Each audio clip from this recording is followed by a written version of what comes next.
साड़ी पहन बाजार में जाऊं, लाज पिया मन आती। साड़ी पहन बाजार में जाऊं, लाज पिया मन आती। सखी सहेली मने चिड़ावे, कहीं से बहू देहाती। सखी सहेली मने चिड़ावे, कहीं से बहू देहाती। हवा लगे ऊपर उड़ जाती, लाज घड़ी आवे। ओ बालम लिया दे जींस और टॉपी, साड़ी बिल्कुल ना भावे।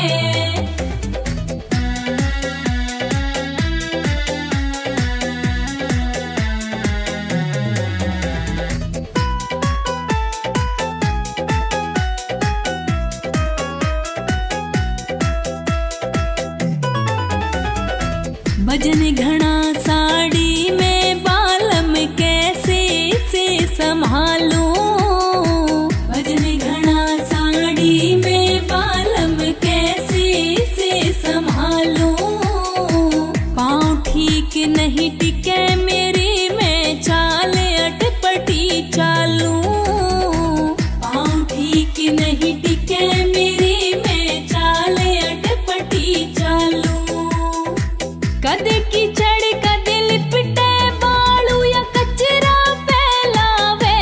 ओ बालम लिया दे जींस और टॉपी, साड़ी बिल्कुल ना भावे।